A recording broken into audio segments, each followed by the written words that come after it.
মাননীয় মুখ্যমন্ত্রী তার মতন একটা সম্মানজনক জায়গায় বসে যে রাজনৈতিক রুচি তৈরি করেছে, বাঙালি তার ড্রয়িং রুমে পরিবার সমেত মুখ্যমন্ত্রীর ভাষণ শোনার জায়গা যন্ত্রণা।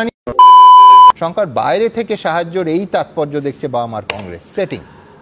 ধন্যবাদ সুমনদা, দীর্ঘক্ষণ পরে আলোচনার অংশগ্রহণ করলাম, কিন্তু বহুবার তোমার কথা উল্লেখিত হয়েছে যে তোমাদের জন্যই এত কিছু হচ্ছে। প্রথমত যেটা আমার মনে হলো যে ডিম ফুটে বাচ্চা বেরোবে না সেই ডিমে তা দেওয়ার কোনো মানে আছে বলে আমার অন্তত ব্যক্তিগতভাবে মনে হয়নি। এখানে তথাকথিত যারা সরকার গড়বে বলে ঠিক করেছে বাইরে ভেতরে, তো সুমনবাবু এখানে আছে, আমি জানি না যে ইন্ডি জোটের ঘোষিত মুখপত্র মমতা ব্যানার্জি কিনা, সেটা জানলে আমার মনে হয় বলা সুবিধে হতো। আরেকটা জিনিস আমি মাঝে মাঝে খুব ভাবি যে এই যে বাম এবং কংগ্রেসের গর্বজাত তৃণমূল, তাদের সম্পর্কে এত বিশেষজ্ঞ যারা, তারা কি করে পাটনা থেকে দিল্লি, বাঙ্গালোর তাকে নিয়ে বসে মিটিং করিয়েছিলেন, আমার এই ধারণাটা এখনো ক্লিয়ার নয়। শুধু মিটিং নয়, একদম সবথেকে গুরুত্বপূর্ণ চেয়ারটা তার জন্য রাখা ছিল, আলাদা করে রাখে। এবং একদিন অভিষেক বন্দ্যোপাধ্যায় যেতে পারেননি, তাকে কেন্দ্রীয় এজেন্সি ডেকেছিল, চেয়ারটা ফাঁকা রাখা হয়েছিল, সিম্বলিক।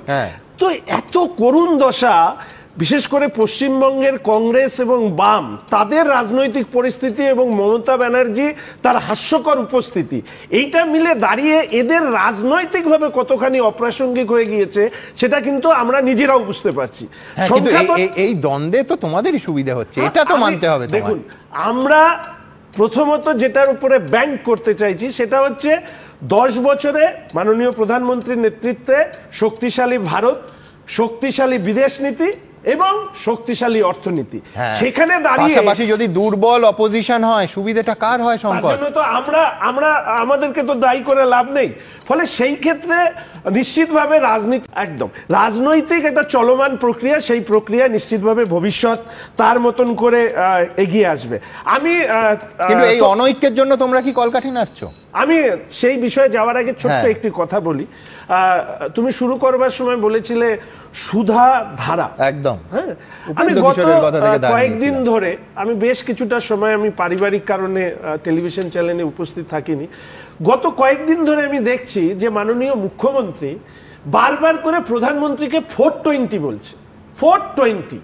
আমি আজ পর্যন্ত দেখিনি কোনো টেলিভিশন চ্যানেলে এই শব্দবন্ধ নিয়ে আলোচনা হচ্ছে।